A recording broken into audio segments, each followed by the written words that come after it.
everyone, and welcome to Schmidless Live. I am your host, Kurt Schmidt, president and partner at Foundry. And today's show, we're going to be talking about all things remote work, working from home, hybrid, all those things. And welcome to the new studio. It's still a little bit of a work in progress, but it's coming together. It's taking some time. I will be doing a studio tour at some point, once I get my cable management in a spot where I feel like actually sharing it. But right now it's kind of a mess. But before we jump into today's topic, I do want to mention that we are hiring at Foundry. Check it out, foundrymakes.com/careers. We're looking for a number of different roles. One happens to be developer. So if you or you know of anyone that has interest, please hit us up. Okay? So make sure you do that. All right. So real quick, I want to jump in and talk about everything that everybody's been talking about. When do we go back to the office? Do we go back to the office? Do we never go back to the office? What's your opinion? If you have thoughts, comments, put them into the chat and me and Peter will talk about them. And speaking of Peter, my special guest today, I am so excited. Peter, how are you doing today? Thank you for joining me.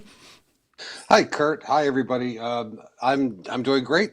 Good. I'm glad to be part of this. Hopefully, I'll give you some ideas and/or things to say. He's full of it, so we'll see where it goes. All right, so you are at TAN. Do you want to tell me about TAN and what that is? I'm excited to share that with the audience. TAN Worldwide. I'm president of it's a network of communications firms around the world. So there's 44 firms right now that cross the gamut across communications. It used to be traditional media and advertising and public relations, and now it really spreads across that big spectrum. And the idea is we're a bunch of peers that share everything, share the good, bad, and ugly with each other to help us be better, grow, exchange ideas, mentor, and find ways to help each other grow. So that's really what it's about. I'm lucky to have this role, to play mentor, scout, referee at times. Sure. And I come from the business. I come from the creative side, so I'm not a great administrator, but I'm good at chasing rabbits down the holes, that kind of thing. So yeah, well, that's what presidents do, right? Yeah, that's I met a guy years ago that runs a very big agency, and I met him at a bar. Okay. I was at a conference. And he was at the bar, and I knew of him, and I went up and said, I keep seeing you at these conferences, and why do you come? You run this big agency. He said, my job is to bring back things that we don't know into the agency. That's my number one job. Yep. It's not the clients. It's not the revenue. It's the idea of bringing new thinking to a place that didn't have it before. And it's like, I sort of gravitated to that idea, and that's what I embrace now. So smart. Yeah. It's funny. I wish more leaders would take a cue from that. It's really easy to get very insular and wrapped up into the day-to-day of things that are going on there. I mean, I was speaking with an agency owner just a few weeks ago, experiencing the same type of thing. And I was like, who's your number two? Who's the person in charge? And they're like, well, I don't really have one. I was like, well, then that's you're missing an opportunity. That's for sure. Yeah, that's sort of like many of us in this business grew up in the entrepreneurial place where, we do everything. We want our hands in it. We feel like we're the best at doing all those things, so I'm going to do it. And you sort of parcel out pieces as you grow. And you'll never go further than being an entrepreneur by not trusting those around you to take things on and be better at them than you are. That's really, it's easy for me because I know everybody's better than I am at most everything. It's just a matter I'm good at putting a lot of the pieces together and thinking about the chemistry, what happens. Yeah. Well, you got to be comfortable in your own skin. Nobody's going to do it the way that you do it, the way that, and the exact way that you would do it, in the timing that you would do it. And the result might be slightly different. And that's okay if it is. But at some point you can't scale yourself over and over again. So, and to your point, I think being that person that's bringing in the knowledge from the outside so people can focus on their work on the inside, I think is a healthy way to grow and build a company, not, just spending all of your time navel gazing. There's a reason why it's called navel gazing. Yes. I mean, yeah, absolutely right. I mean, I, I love the business we're in, the business of communications. No matter how you define that, in my head, the idea of a person talking to another person, I'm fascinated by the chemistry of what happens in that interaction. And the more I can learn from those who are smarter in areas that I can bring back, that's what drives me in this business. I love that part.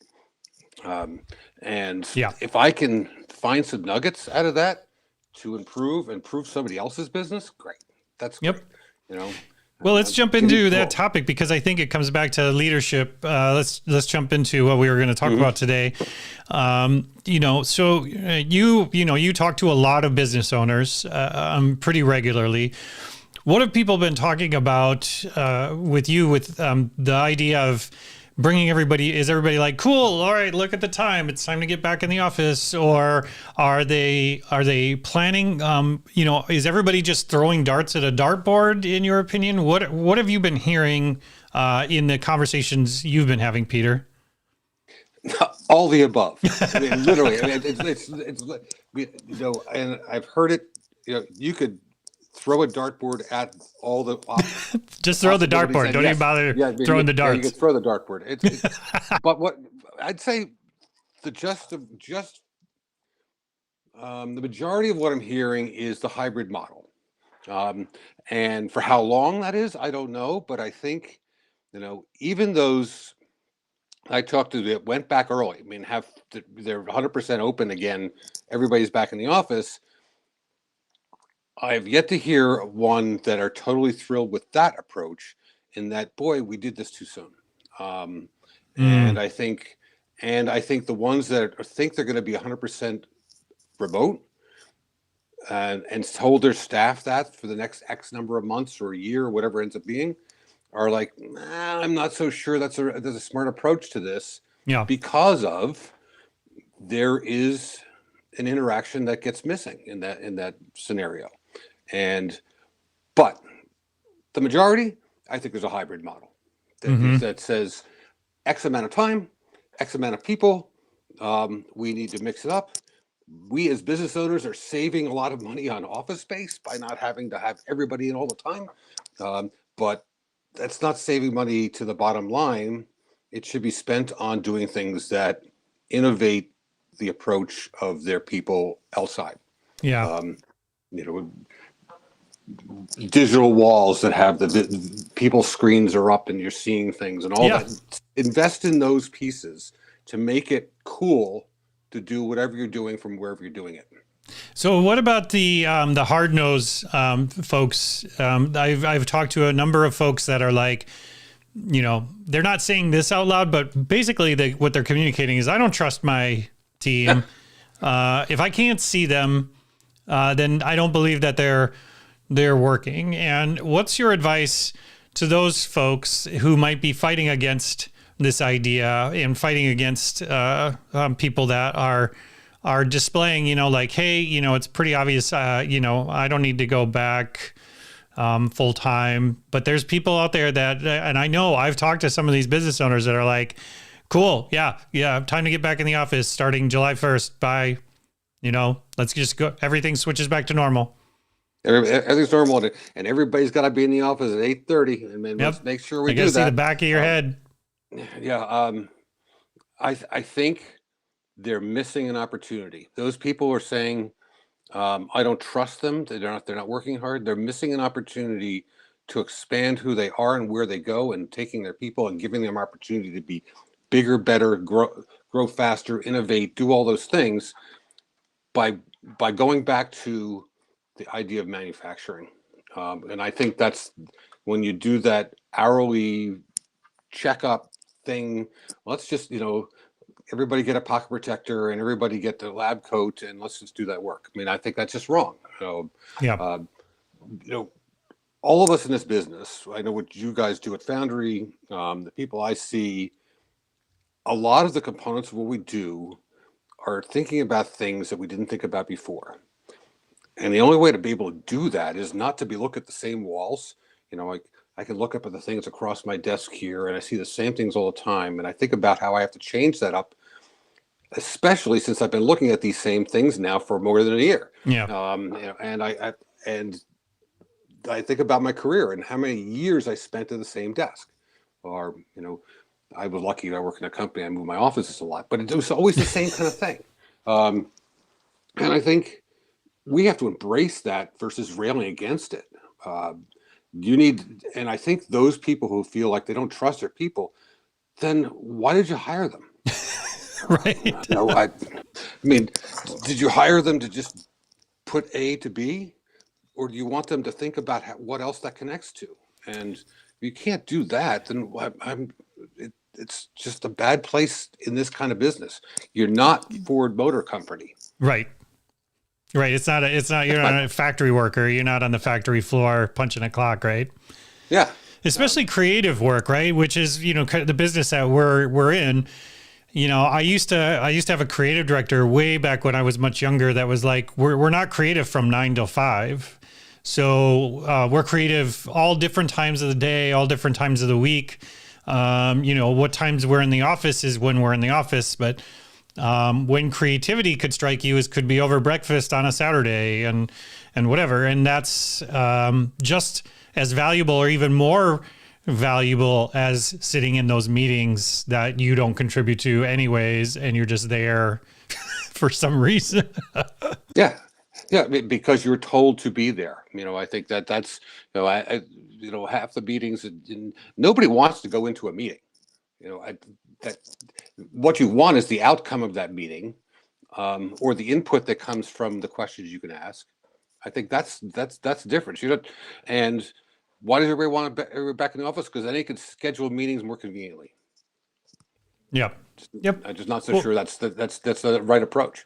Well, it's like you said, why did you hire these people if you don't trust them? Did you hire them with the knowledge of like, well, as long as I can see them, I trust them. That's right.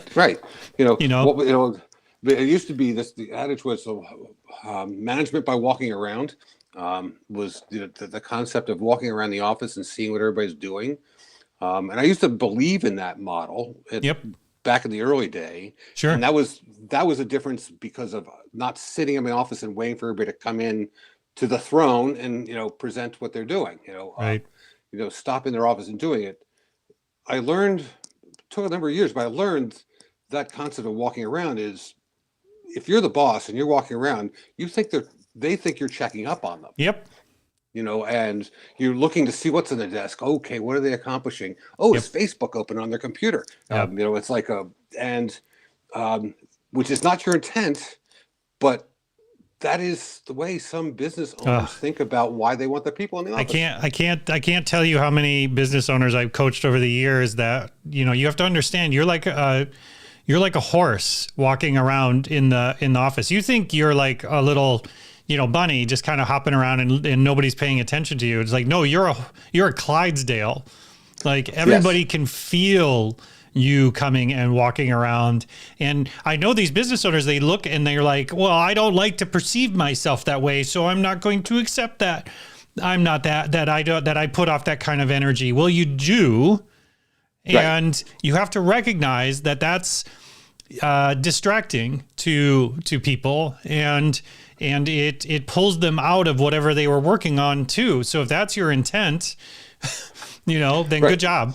But I think it's really important, like you're saying, like you're giving off those vibes, wandering around, and it's the same thing. You get the same thing from Slacks or instant messages, right? Where you'll have people say, "Got a sec?"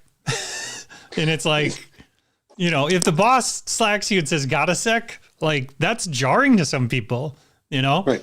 Like give them context. I know some bosses that'll send that instant message, through Slack, and wait to see how long it takes till they respond. Because are they sitting at their desk? Are they working? Are they not there? What's going on?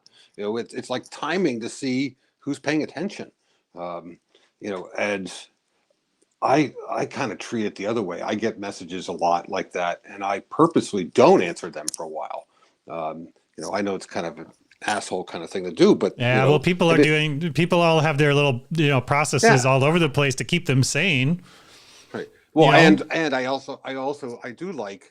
do like email, and I do like certain things because it gives me a chance to think about how I respond versus I'm pretty good at off the cuff bullshit. So it's like, okay, Yeah. I need to think about Yep. what I'm responding because they're going to take that seriously. Right. Well, exactly. Well, hey, 1 second here. We got a question here. I'm going Okay. to put this up on the screen. So Allison is asking, is there a version of group creative work like design sprints that you've seen work better virtually? How do you think about the elements of a hybrid environment? Is it just the flow of people or the different types of work in each space? Well, personally, Allison, like what I've seen is that in some cases, virtual design sprints and things are actually better because you're not flying people in from across the country. They're not staying in hotels away from their family, and they're there for 3 days, and they're they're already being pulled out of their element and being distracted. So I have seen some really positive effects from that type of thing. Now, if it is just an internal team, it is a bit more difficult to do it virtually than it is to be able to register that body language. Now, at Foundry, for example, we got these things called owls, which are these sort of camera conference things that just automatically focus on people when they're talking. It moves, it changes, and it's made things a bit more natural than just a stationary camera just sitting on one person. So, I don't necessarily have an answer for you, but based on my experience, I think there's technology that can help make it a bit more natural and engaging. But like I said, flying people across the country and putting them up at night in a hotel that they're not comfortable in, away from their family and their home setup, sometimes has stifled some creativity. Peter, what's your response? What are your thoughts on that? Well, I think similar to what you're saying there, that flying the people across, the concept of workshops, which are like design sprints, which are like a lot of other things, are pigeonholing the time period to get a response the way you want to get the response and the answer. I like, and what I see working much better is much more flexible time. If you're going to do virtual, don't make them just an hour. Make them 10 minutes here, make them 30 minutes there. Because I think what happens is you try and fill the space. So if it's an hour and you only have 15 minutes worth of stuff to do, Yeah. then you're spending a lot of time looking at the walls. I grew up traditional creative, and you'd put your feet up on the desk and you'd be looking at the whiteboard up there and you're putting down notes and you're with a copywriter or another art director or the producer or whatever. And half the time you're just looking at each other, and then another time you're drawing cartoons, and then Yep. it's and there's a lot of wasted time, and which gets to your point about the 9 to 5 thing. Yeah. I think what I see work recently better is when there's a team, you leave pockets of time during the day at all hours that you can jump on and say, I have this idea. And I want to jump through some of those things with you. And yes, it makes sense to go fly somewhere and put up in a hotel, but that's to create a relationship, not necessarily to come up with answers. Yes. Right. I think that's a really important distinction, Peter. And what you want is a relationship of comfort, and the ability to screw it up. Yep. To be with your team and say, I really don't have an answer, but let's just bang some things around and let's go eat lunch and I'll talk about it later, and see if there's something comes out of it. Yeah. Because I remember reading a lot, the Steve Jobs thing of doing interviews walking. His interviews were always on a walk. They weren't in the office. It's big, important hires. And I think that's a great way to do it. I think it's great for creative. Is if you're not in Minnesota in the middle of winter, although it creates a nice little adventure, everybody wrap up and let's go take a walk. Yeah. I think it's a good thing. Yeah, well, and I would add on to that one other piece that might seem obvious, but having a good facilitator, whether you're virtual or not, is huge. If you don't have a good plan and you don't have a strong facilitator, it doesn't matter if you're in person or virtual, honestly. Like I've participated in the past in some workshops where the facilitator has been a bit too accommodating and has allowed, things to kind of go off the rails and not kept time for things because they think they're being helpful when everybody leaves at the end and they're like, oh, well, that was kind of a waste of time. Right. So I would also add, Allison, that having a strong facilitator is really important for those virtual meetings. So let's talk about the company culture side of things, Peter. So we're yelling a lot at owners here for not being dummies, which is good because they can be dummies. But let's talk about those mid-manager folks, the kind of people that are squeezed in between sort of the owners and then your traditional teams. What advice do you give these folks in order to better manage up? Because I know myself personally, when I was reporting to a boss, being able just to like slide into their office and be like, hey, just giving you a heads up on this thing is coming, whatever, was really helpful. But doing it now over Slack might seem a little bit, again, jarring, right? Because you get a Slack message at 4:30 on a Friday from your boss saying you got a sec. It's not quite the thing. And I've heard these stories, man. It's been happening the last year. People have been doing it, and people are like, all right, I'm going to lose my job. And they get on the call and they're like, hey, I just want to make sure that I caught you to tell you have a good weekend. It's like, Oh, yeah. And those things have been going on forever. Yeah. It's the process of making that connection it's just new technology. But yes, that's the same thing. I mean, back early in my career, it's like, okay, everybody wanted not to go back to the office after Friday lunches because that's the time somebody got fired. It's like, it's and I don't want to go back either. I don't want to get fired. It's like, okay, I don't want to look at my email. I don't want to look at my Slack channel after 3:00 on a Friday because I don't know what's going to happen. And I think that's the 9 to 5 mentality, because if you're liberal about the way you work with people and their timing, and you don't say that I'm expecting you to be doing something at 5:00 on a Thursday because it's still the work hour, it's okay to contact them on a Saturday afternoon and say, hey, you may be off playing with the kids, but I'm putting this on your plate because I just thought of it and I don't want to wait till Monday to talk about it. Mm-hmm. Just to give you some, you can't do it sporadically. Right. You got to be considered somebody to do that. And also the same, I made a joke about not responding quickly to things, but I read everything as soon as I see it. When I get something in on a Sunday afternoon, I read it because I want time to think about it while I'm running around and doing the laundry or doing whatever I'm doing. And I think I think middle managers, which is where this question started, is, correct me if you think I'm wrong, but I don't like the term manager anyway.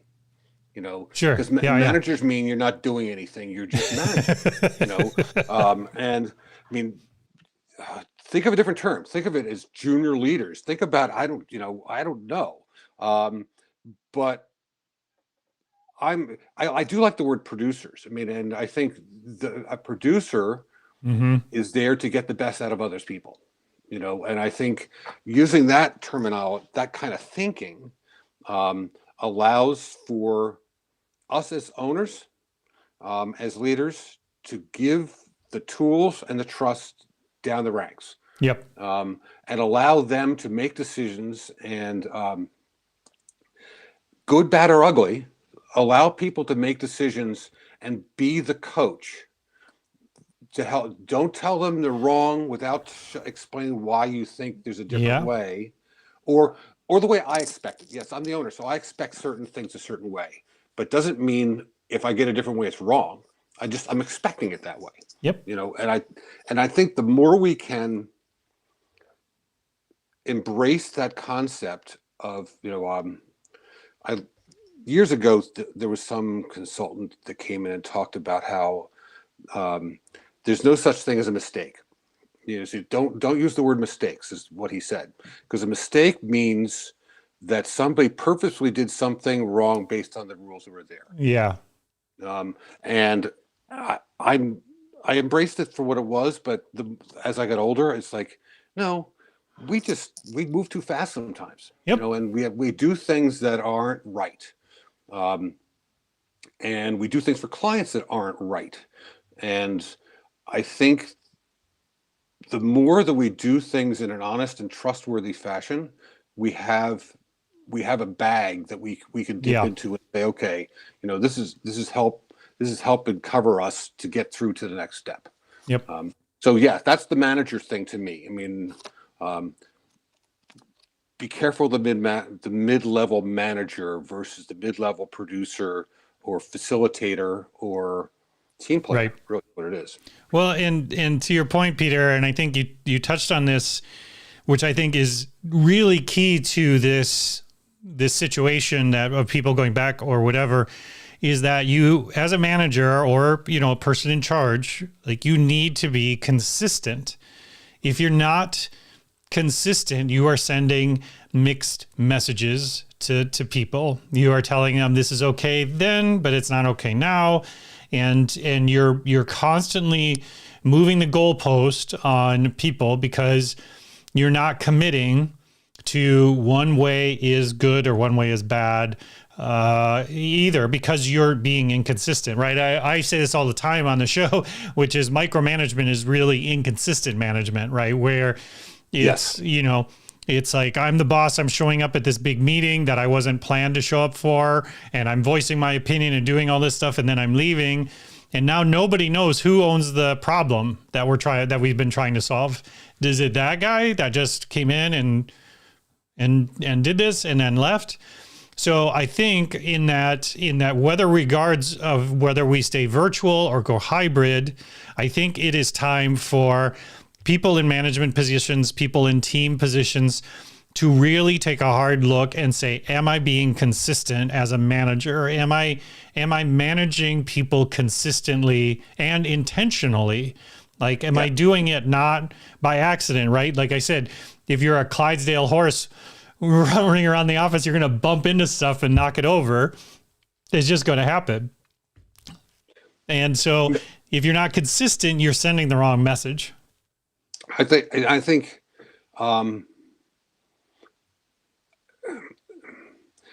the consistency thing is important, but be careful that the rules aren't written in pen.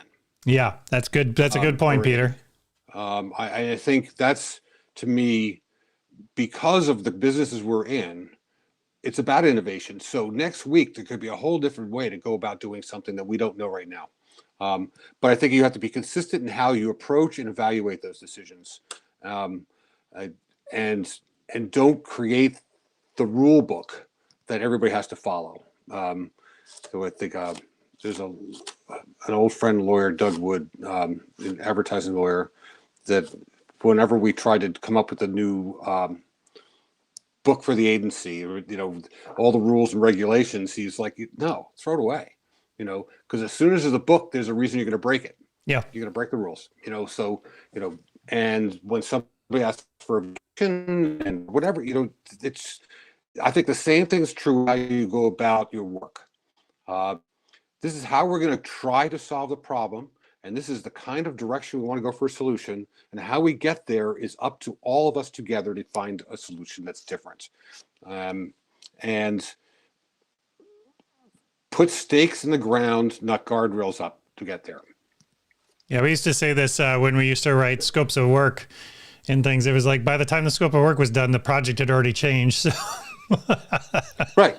Yeah. So it's the same with the employee handbook, right? You've put those milestones in that Yep. we're going to get to this place here, and that we're going to measure at that point where we go to the next one. Yep. That's and I use the word guardrails a lot when I talk. I mean, the team doesn't need guardrails. The manager, the facilitator, has to have a certain sort of set of bumper cars. Yeah. The bumpers to keep everybody, to push them back toward a solution, so it doesn't get off on the rails. Right. So you're not surprising people unduly either, and disrupting them, because you can do that very quickly. Right. Like I said, I've seen over the past year, people I've talked to, one Slack message or one text message or something can throw off their entire day of productivity. Because back to like what you're saying, there's no guardrails and there's inconsistency in the communication and in the way that they're presenting information poorly, because they assume people on the other end are just getting it or something. Right. And I think it's important to mix things out appropriately. If you send a message out at 3:00 every day, and then you don't send one out 2 weeks from now on a Thursday at 3:00, everybody panics. Yep.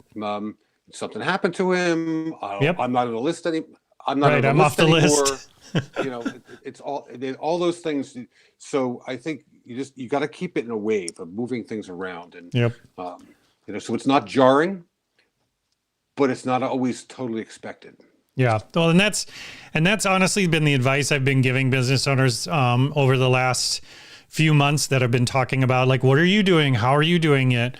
And honestly, for the last few months, I think we have focused mostly on just getting better at communication first, because I think that the whole idea of whether or not we're in person, virtual, hybrid, a mix of all the above, if the communication isn't great and it isn't consistent and it isn't solid, it doesn't matter if we're all, on a bus together staring at each other.